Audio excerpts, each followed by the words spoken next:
Janasena MLC అభ్యర్థిగా శ్రీ నాగబాబు గారు nomination దాఖలు చేశారు. ఎమ్మెల్సీ కోటాలో ఎమ్మెల్సీ ఎన్నిక కూటమి తరపున జనసేన అభ్యర్థిగా శ్రీ నాగబాబు గారు శుక్రవారం మధ్యాహ్నం నామినేషన్ దాఖలు చేశారు. రాష్ట్ర మంత్రులు నాదెండ్ల మనోహర్ గారు, నారా లోకేష్ గారు, బీజేపీ శాసనపక్ష నేత శ్రీ విష్ణుకుమార్ గారు, ఎమ్మెల్సీ శ్రీ కొణతల రామకృష్ణ గారితో కలిసి రిటర్నింగ్ అధికారి శ్రీమతి వనితా రాణి గారికి నామినేషన్ పత్రాలు సమర్పించారు.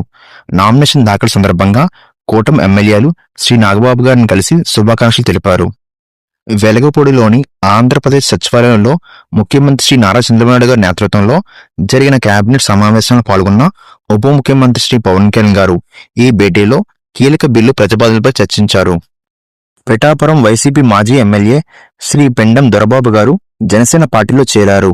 శుక్రవారం సాయంత్రం మంగళగిరి పార్టీ కేంద్ర కార్యాలయంలో అధ్యక్షులు శ్రీ పవన్ కళ్యాణ్ గారు శ్రీ పెండం దొరబాబు గారికి కండువా కప్పి సాదరంగా పార్టీలకు ఆహ్వానించారు. ఆయనతో పాటు పిఠాపురం నియోజకవర్గం వైసీపీ నేతలు పలువురు జనసేనలో చేరారు.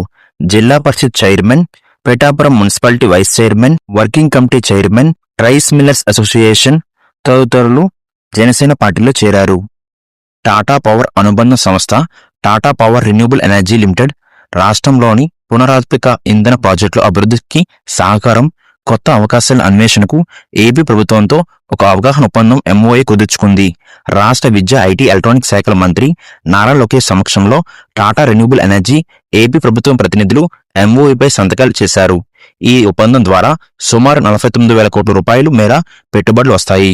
ఈ సందర్భంగా మంత్రి నారా లోకేష్ మాట్లాడుతూ రాష్ట్రంలో గ్రీన్ ఎనర్జీ లక్ష్యాలు చేరుకునేందుకు ట్రాన్స్ఫర్మేషన్ను వేగవంతం చేయాలని సీఎం చంద్రబాబు నాయుడు గారు విజనరీ అనుగుణంగా ఈ ఒప్పందం చేస్తున్నట్లు తెలిపారు. Tata renewable energy limited CEO managing director మాట్లాడుతూ ఇంధన రంగంలో ఆంధ్రప్రదేశ్ ప్రభుత్వంతో భాగస్వామ్యం కావడం మాకు సంతోషంగా ఉందన్నారు. ఈ కార్యక్రమంలో టాటా రెన్యూబుల్ ఎనర్జీ సిఎఫ్ఓ మరియు తదితరులు పాల్గొన్నారు.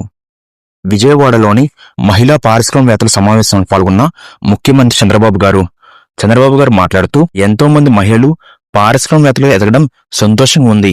కన్నతల్లి కూడా కూతురు మీద విపక్ష చూపుతూ ఇంటి నుండి బయటికి పంపించని కాలంలో ఇచ్చిన పిలుపు, ప్రోత్సాహంతో ఈ రోజు అబ్బాయిల కంటే అమ్మాయిలే కన్నవాళ్లను బాగా చూసుకుంటున్నారు. ఈ కూటమి ప్రభుత్వం మహిళలను ప్రోత్సహించడంలో ముందడి ఉంటుందన్నారు.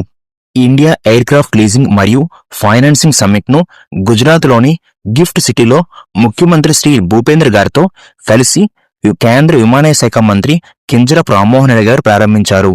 గిఫ్ట్ సిటీని ప్రపంచ వాణిజ్య తీర్చిదిద్దాలని ప్రధానమంత్రి శ్రీ నరేంద్ర మోదీ గారి విజనరీ అనుగుణంగా బలమైన విమానయాన వాణిజ్య వాతావరణాన్ని నిర్మించే దిశగా ఇది ఒక కీలకమైన ముందడుగుని సూచించారు.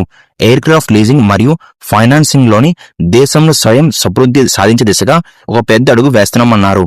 మహిళలకు ఉచిత బస్సు ప్రయాణం జిల్లాల వరకే పరిమితమని మంత్రి సంధ్యారాణి కౌన్సిల్లో తెలిపారు.